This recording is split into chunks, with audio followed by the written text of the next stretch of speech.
Inside story, what we learnt about 2 decades of Whitehall policy that has failed to shift the dial on improving UK productivity and skills. Professor Tom Bewick talks to EFE News about a recent major UK skills review he co-authored with the independent researcher, Matilda Gosling, called Running to Stand Still. In this interview he gave us the inside track on the report, and why he thinks it speaks truth to power about what has gone wrong, under successive governments, to solve the UK productivity puzzle. Q1. Why did you write the report? TB. About a year ago now, the Chancellor of the Exchequer, Jeremy Hunt, announced that he was asking Sir Michael Barber to undertake another government skills review. The FE sector got very excited about the prospect of influencing the agenda. Yet, here we are all these months on, and the sector is still none the wiser as to what Sir Michael is actually working on, and there has been absolutely no public consultation about it with any experts in the sector. Faced with the realization that, once again, Whitehall would just ignore the people who work in and care about the future of skills and prosperity in this country, we decided to conduct and publish a skills review of our own. This was independently commissioned and financed by the Federation of Awarding Bodies, FAB, which included in-depth interviews with 25 experts from across the FE and skills sector. Matilda Gosling audited the recommendations of all the previous government skills reviews, tracking back to the Leitch Review of Skills, conducted by HM Treasury in 2006. And what we found, in terms of repeated and failed attempts to meet the scale of the skills ambition, was extraordinary. We also discovered that Whitehall doesn't even implement many of the recommendations it has asked for from various government-commissioned skills advisors. Q2. What is your basic argument? TB. Our basic argument is that despite 2 decades of policy hyperactivity in the skills arena, with many different quangos that have come and gone, as well as various government skills initiatives under successive governments, we found that none of these things have really translated into improving average real earnings for most working people. In fact, what has happened, since around 2005, is that living standards have flatlined and people feel poorer because despite the skills they have acquired and practiced in the workforce, this has not translated into higher take-home pay. It's why we called the report, Running to Stand Still. Q3. What data surprised you the most? TB. In amongst some of the gloomy productivity statistics, we discovered some positive things about the impact of education policy in recent decades. For example, thanks to the focus on improving school standards, the UK has made great strides in virtually eradicating the number of young people who enter the workforce with no qualifications. This is paying back dividends, in terms of the data analysis we did on the wage returns, which found that Level 2 and Level 3 qualifications hold quite a bit of currency in the labour market, which is counter to what you'll often hear some ministers and government skills advisors saying, who tend to denigrate lower-level qualifications as low value. When we looked into the ONS data on real earnings growth and training hours invested by employers, for example, we were surprised to see that all categories of workers have seen stagnating pay and declining training opportunities, except those on national minimum wage, who tend to have these lower-level qualifications. In other words, perhaps contrary to the received wisdom, workers at the bottom of the labour market have seen more protection in terms of inflation-adjusted pay rises than many middle-income groups. As a close Whitehall skills observer, however, probably the most shocking data discovery was the fact nearly all the 2006 Leitch Review skills targets were missed, with only the higher education participation target met early. It's just not good enough, as a United Kingdom, that we set a goal of being in the top quartile of OECD countries for qualifications attainment by 2020, yet, where we've ended up is still towards the bottom of the pack in the skills areas that really matter. Q4. What is the skills escalator? TB. One of the ideas we wanted to get across in the report is that a country's skills performance is a constantly moving equation. It's why opportunities need to be available in the qualifications and apprenticeship pyramid from level 2 right up to level 8. Unfortunately, the skills system has become so complex and so difficult for individuals to navigate these different jumping on and jumping off points, and they are just not visible. Instead, what has happened in recent years is government skills policy has drifted towards helping only those at the top end of the skills escalator, leaving those who are trying to get on at the base being left further behind. This really matters, because it is one of the reasons UK productivity is second from bottom compared to our major European competitors over the past decade. Policymakers have deluded themselves into believing that if you focus solely on growing higher-level skills, L4+, that this will somehow trickle down into the rest of the workforce. But as we know from mainstream economics, trickle down doesn't work. It just exacerbates inequalities. Q5. Why is UK productivity so sluggish? TB, there is no one single reason. In this report we focused on skills and labour productivity. But the UK problem runs far deeper. We're not building enough homes to accommodate record levels of migration. Total factor productivity is affected by levels of business investment, which is chronically low in this country compared to other OECD countries, and a long tail of underperforming companies fail to adopt innovation and new technologies. But skills is a major factor in understanding our comparative poor performance, because the UK is mainly a services economy. So, getting our human capital strategy right is absolutely essential, particularly if we are to go from being what I call a skills laggard in the OECD, to a genuine world beater. What is really interesting about this debate is that even experts disagree on how to solve the productivity problem. I guess that's why it is often called a puzzle. No one can really agree on exactly how to solve it from an economic point of view, probably because, in the end, it is going to take some really bold political choices to be made. Q6.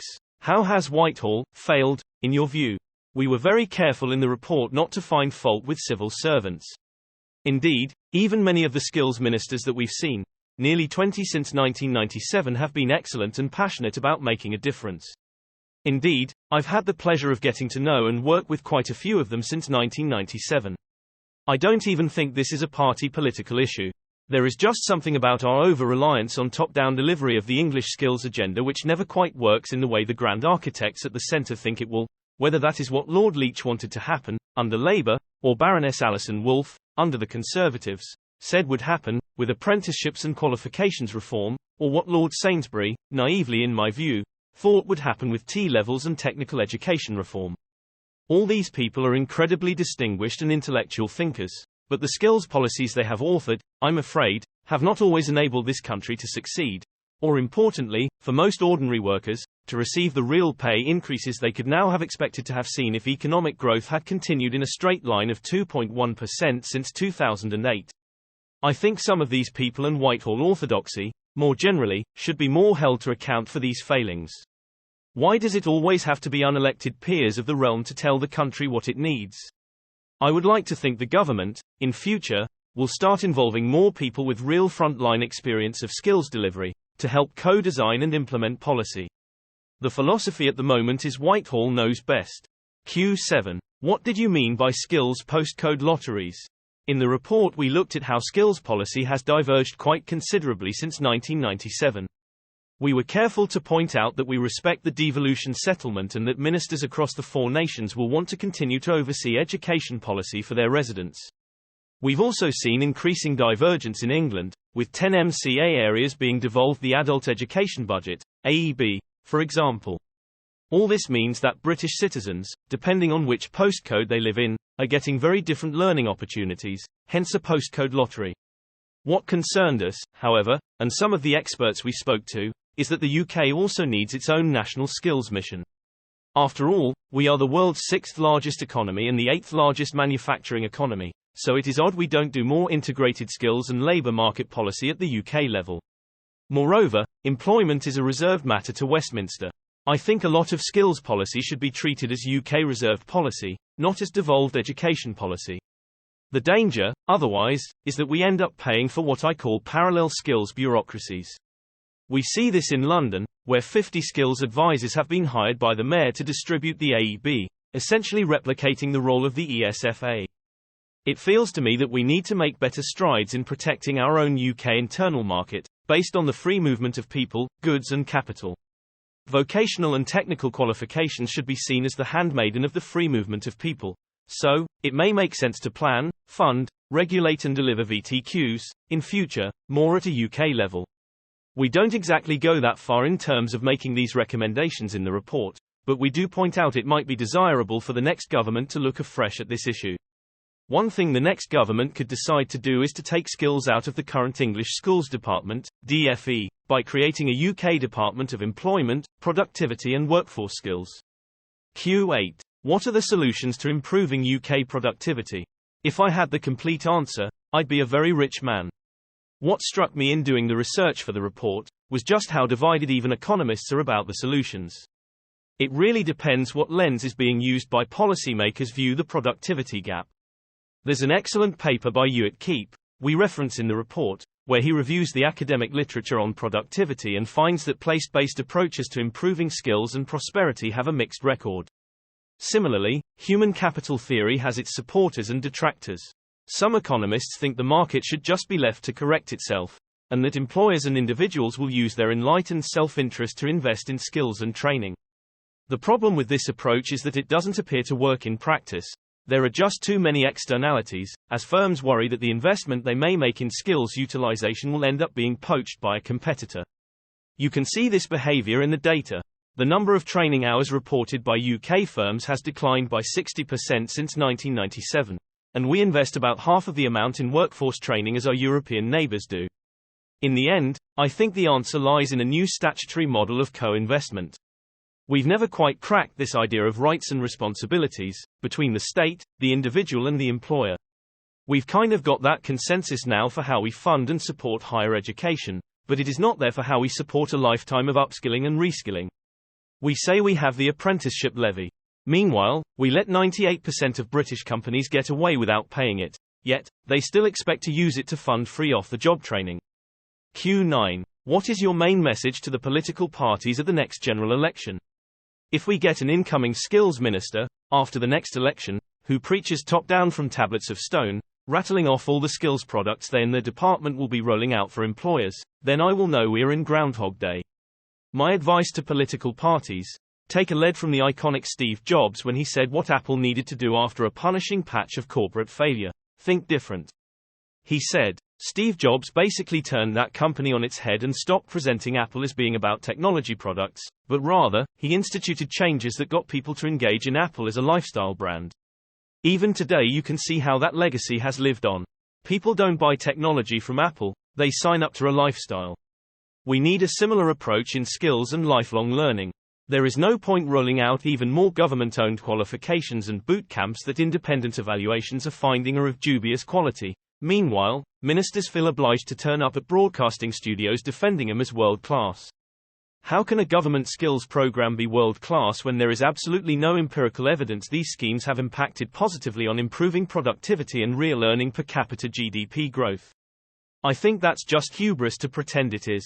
And I think all the political parties are guilty of thinking Whitehall knows best, instead of trusting the sector to deliver for them. That's what we mean in the report by cultivating a higher trust skills ecosystem model.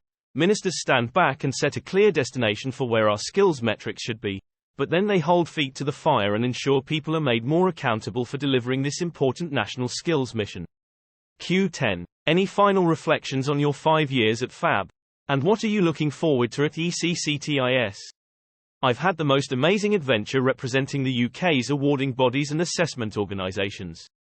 The work FAB and the members do is quite amazing. Working on Skills World Live with FE News during the pandemic was genuinely groundbreaking. And winning Trade Association of the Year, 2023, back in February, felt like a nice way to draw my 5-year tenure to a close.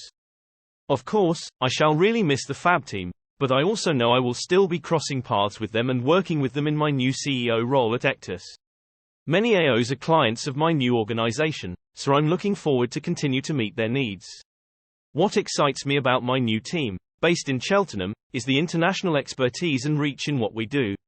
You can't get more fundamental to life-changing opportunities than to be facilitating high-skills mobility to the UK and around the world, which is precisely why the people at Ectus are so respected globally for what they do.